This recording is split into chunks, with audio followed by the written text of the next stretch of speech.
ఓం నమో భగవతే వాసుదేవాయ నమః. అందరికీ నమస్కారం అండి. ఈరోజు వీడియోలో కార్తీక మాసంలో వచ్చే కార్తీక శుద్ధ ఏకాదశి రోజున స్వామివారికి పూజ ఎలా చేసుకోవాలి, ఎలాంటి నియమాలు పాటించాలి, ఏ నైవేద్యం నివేదించాలి, అసలు ఈ ఏకాదశి ఏ రోజున వచ్చింది, ఇంకా ఈ రోజున 7 శనివారాల వ్రతం ప్రారంభించవచ్చా అనే అన్ని విషయాలు ఈ వీడియోలో తెలియజేస్తాండి. మీరు సంవత్సరంలో వచ్చే ఏ ఏకాదశి చేయకపోయినా ఈ కార్తీక మాసంలో వచ్చే ఈ ఏకాదశి చేస్తే అన్ని ఏకాదశులు ఫలితం అయితే లభిస్తుంది. అందుకని ఈ రోజున ప్రతి ఒక్కరూ కూడా ఆ స్వామివారికి పూజనైతే చేసుకోండి. అన్ని మాసాల్లో కల్లా కార్తీక మాసం చాలా విశిష్టమైనదండి. అలాగే ఈ మాసంలో వచ్చే కార్తీక ఏకాదశి అంటే అంతే విశిష్ట స్థానం అయితే ఉంది. కార్తీక మాసంలో వచ్చే శుద్ధ ఏకాదశిని ప్రబోధిని ఏకాదశి అని కూడా అంటాము. దీన్నే ఉత్థాన ఏకాదశి అని కూడా పిలుస్తారు. ఈ ఏకాదశి ఈ సంవత్సరం ఎప్పుడు వచ్చిందంటే 2025 సంవత్సరం నవంబర్ 1వ తేదీ అనగా శనివారం రోజు వచ్చిందండి. ఇలా శనివారం ఏకాదశి రెండు కలిసి రావడం చాలా విశేషమైందండి. ఈ ఏకాదశి రోజున మన స్వామి అమ్మవార్లకి పూజ చేసుకుంటే విశేషమైన ఫలితాలు అయితే ఉంటాయి. అయితే ఈ ఏకాదశి రోజున ఏ నియమాలు పాటించాలి, ఉపవాసం ఎలా ఉండాలి, అసలు ఈ పూజ ఎప్పుడు చేసుకోవాలి అనే అన్ని విషయాలు ఈ వీడియోలో తెలియజేస్తాండి. ముందుగా అయితే మీరు ఈ పూజ ఎక్కడైతే చేయాలనుకుంటున్నారో అక్కడ పీఠాన్ని అయితే ఏర్పాటు చేసుకోండి. లేదా పూజా మందిరంలో అయినా మేము పూజ చేసుకుంటాం అనుకుంటే అక్కడైనా పూజ అయితే చేసుకోవచ్చండి. పురాణాల ప్రకారం ఆషాఢ శుద్ధ ఏకాదశి రోజున శ్రీ మహావిష్ణువు యోగ నిద్రలోకి వెళ్ళి సరిగ్గా 4 నెలల తర్వాత కార్తీక మాస శుద్ధ ఏకాదశి రోజున యోగ నిద్ర నుంచి మేల్కుంటాడు. అందుకే దీన్ని దేవ ఉత్థాన ఏకాదశి అని కూడా పిలుస్తారండి. ఈ పవిత్రమైన రోజున శ్రీ మహావిష్ణువుని అయితే ప్రత్యేకంగా పూజిస్తాము. ఈ రోజున మహావిష్ణువుని ఆరాధించి ఉపవాసం ఉండడం వల్ల కోరికలన్నీ నెరవేరుతాయండి.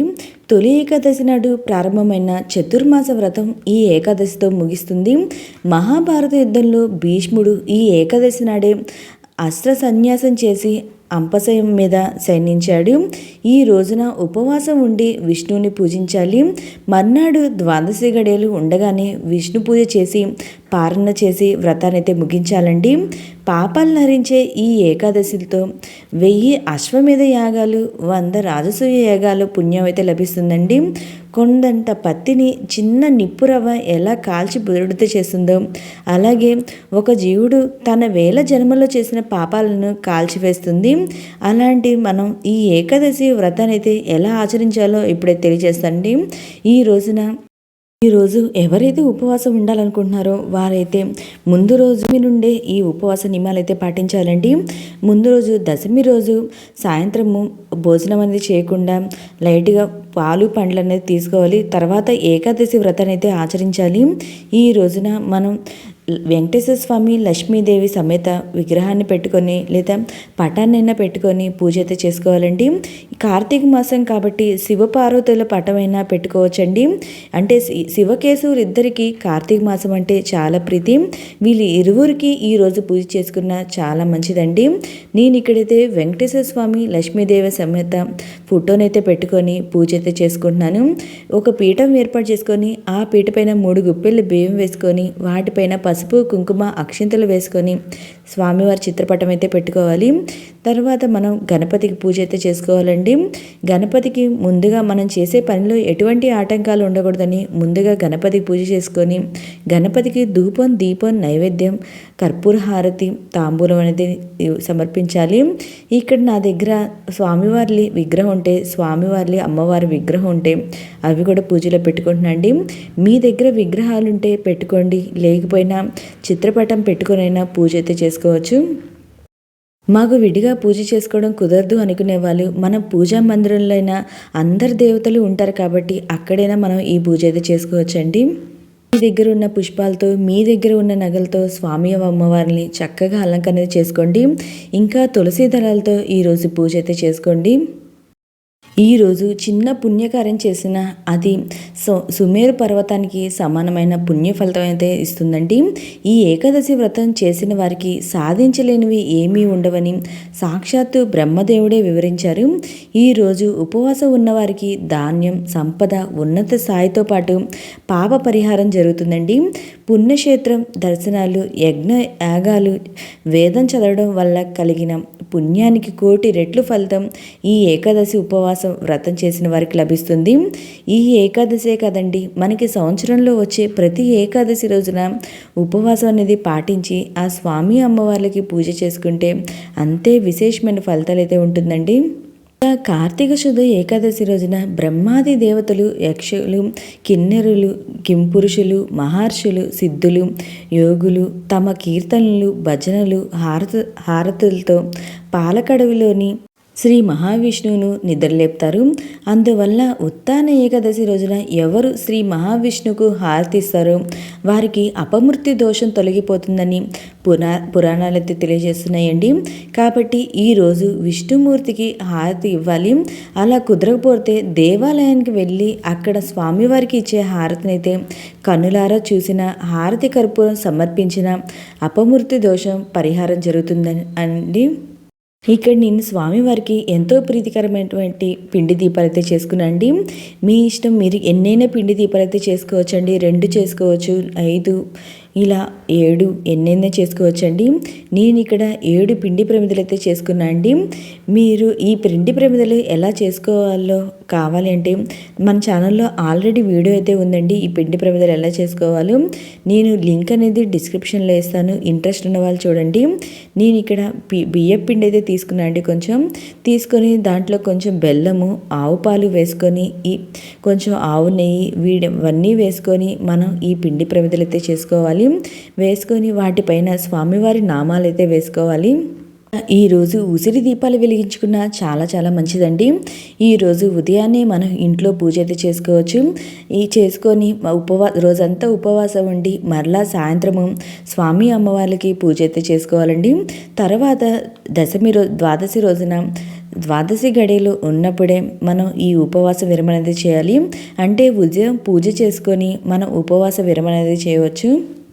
ఇంకా ఎవరైతే 7 శనివారం వ్రతం చేయాలనుకుంటున్నారో వాళ్ళు ఈ వారం ప్రారంభిస్తే చాలా మంచిదండి. ఎందుకంటే కార్తీక మాసము, శనివారము, ఇంకా ఏకాదశి 3 కలిసి వచ్చింది కాబట్టి ఈసారి మనం ఈ 7 శనివారాల వ్రతాన్ని అయితే ప్రారంభిస్తే చాలా చాలా మంచిదండి. ఈ దీపాలైతే పెట్టుకున్నాను. నేను ఇక్కడ 7 పిండి దీపాలైతే పెట్టుకున్నాండి. ఈ ప్రమిదల్లో మనం నువ్వుల నూనె కానీ ఆవు నెయ్యి కానీ వేసుకోవాలి. ఈ కార్తీక మాసంలో ఆవు నెయ్యితో పూజ చేస్తే చాలా మంచిదండి. మీకు స్వచ్ఛమైన ఆవు నెయ్యి దొరికితే ఆవు నెయ్యితో పూజ చేసుకోండి, లేకపోతే నువ్వుల నూనెతో అయినా పూజ చేసుకోండి. నేను ఇక్కడ నువ్వుల నూనె అయితే వేసుకున్నాను. 2 ఒత్తులు కలిపి 1 ఒత్తిగా చేసి అలా 1 దీపం అయితే వెలిగించవచ్చండి. లేదా మనకి పువ్వు ఒత్తి ఉంటుంది కదండి, అది 1 ఒత్తి 2 ఒత్తులతో సమానము. అలా ఆ పువ్వు ఒత్తి ఒక్కొక్కటి వేసుకొనైనా మన దీపారాధన చేసుకోవాలి. నేను ఇక్కడ పువ్వు ఒత్తి అనేది పెట్టుకున్నా అండి. పెట్టుకొని మన ఏకహారతితో కానీ అగరబత్తులతో కానీ దీపారాధన చేయాలండి. అగ్గిపెట్టెతో ఎప్పుడు డైరెక్ట్ దీపారాధన చేయకూడదు. మన ఏకహారతి వెలిగించి ఆ ఏకహారతితో కానీ దీపారాధన చేయాలి, లేకపోతే అగరబత్తులతో అయినా దీపారాధన చేయాలండి. ఇలా దీపాలన్నీ వెలిగించుకున్న తర్వాత మీ దగ్గర ఉన్న తులసి దళాలతో కానీ అక్షింతలతో కానీ స్వామి అమ్మవార్లకి అష్టోత్తరాలు చదువుకుంటా పూజ అయితే చేసుకోవాలి. ఇలా దీపాలు వెలిగించిన తర్వాత దీపాల దగ్గర కొంచెం పసుపు, కుంకుమ, అక్షింతలు అనేది వేసుకొని ఆ దీపలక్ష్మికి అయితే నమస్కారం అయితే చేసుకోవాలండి. తర్వాత స్వామి అమ్మవార్లకి తులసి దళాలతో కానీ అక్షింతలతో కానీ పూలతో కానీ మనం అర్చిస్తాం. అష్టోత్తరాలు అయితే స్వామివారి అష్టోత్తరం, అమ్మవారి అష్టోత్తరం అయితే చదువుకోండి. ఇంకా విష్ణు సహస్రనామం అనేది చదువుకోండి. ఒకవేళ మాకు ఇవేమి చదువుకోవడం రాదు అనుకునే వాళ్ళు వినడమైనా చేయండి. లేదా ఓ నమో భగవతే వాసుదేవాయ అంటూ కూడా, ఓం లక్ష్మీనారాయణాయ నమః అంటూ కూడా మనం స్వామివారికి పూజ అయితే చేసుకోవచ్చు. ఇంకా ఈరోజు ఇలా దీపం అంతా వెలిగించుకొని పూజ అంతా చేసుకున్న తర్వాత స్వామివారికి నైవేద్యం అనేది సమర్పించాలి. ఇక్కడ నేను నైవేద్యంగా వడపప్పు పానకము చలిమిడి అయితే పెట్టుకున్నాను. అవైనా పెట్టుకోవచ్చండి. మీరు ఇంకా ఏమన్నా బెల్లపన్నం కానీ ఏమన్నా చేస్తే అవైనా ప్రసాదంగా నివేదించవచ్చు. తర్వాత చివరికి నారికేలం సమర్పించి కర్పూర హారతి అనేది ఇవ్వాలి. ఈ విధంగా మనం ఏకాదశి రోజున ఉదయం సాయంత్రం 2 వేళల్లో పూజ అనేది చేసుకోవచ్చు. ఒకవేళ మీకు కుదరలేదు అనుకుంటే సాయంత్రం వేళలైనా ఈ పూజ అయితే చేసుకోవచ్చు, లేదా ఉదయం వేళలైనా పూజ అయితే చేసుకోవచ్చు అండి. ఇలా పూజ అంతా అయిపోయిన తర్వాత ఉపవాసం ఉండి రోజంతా ఒకవేళ పూర్తి ఉపవాసం ఉండలేము అనుకునే వాళ్ళు పాలు పండ్లు తీసుకుంటైనా ఉండవచ్చండి. లేదా మేము అసలు ఉండలేము, మాకు ఆరోగ్యం సహకరించట్లేదు అనుకునే వాళ్ళు పూజ చేసుకునేంత వరకైనా కనీసం ఉపవాసం ఉండడానికి ప్రయత్నించండి. ఇంకా పూర్తి ఉపవాసం ఉండే వాళ్ళు ఏంటంటే తర్వాత నెక్స్ట్ డే ద్వాదశి రోజున ఉదయం పూజ చేసుకొని, అంటే 2వ తారీఖున ఉదయం పూజ చేసుకొని తర్వాత ఉపవాస విరమణ చేయాలి. ఇంకా ఈ పూజాపీఠం ఏర్పాటు చేసుకునే వాళ్ళు పూజాపీఠాన్ని ఎప్పుడు కదిలించాలంటే మనం ఏకాదశి రోజు శనివారం రోజు ఈ పూజాపీఠాన్ని అయితే కదిలించకూడదండి. తర్వాత నెక్స్ట్ డే అంటే ఆదివారం రోజు కదిలించాలి. ఒకవేళ మీరు ఆదివారం క్షీరాబ్ది ద్వాదశి ఉంటుంది కాబట్టి ఈ రోజు కూడా మనం స్వామి అమ్మవార్లకి పూజ అయితే చేసుకుంటాం కాబట్టి ఈ రోజు కూడా మేము పీఠం ఉంచుకొని పూజ చేసుకుంటాం అనుకునే వాళ్ళు తర్వాత ఆ రోజు కూడా ఉంచుకొని పూజ చేసుకొని సాయంత్రం అయితే కదిలించవచ్చండి. ఇంకా ఇలా పూజలో పెట్టుకున్న పిండి ప్రమిదల్ని ఏం చేయాలంటే మీరు ఆవుకి నైవేద్యంగా అయితే పెట్టవచ్చండి. ఈ పిండి ప్రమిదల్ని ఆవుకి పెట్టవచ్చు. లేదా మీకు ఆవు ఎక్కడా లేదు అనుకుంటే మనం పారే నీటిలో అయినా ఈ పిండి ప్రమిదలు అనేది వేయవచ్చు.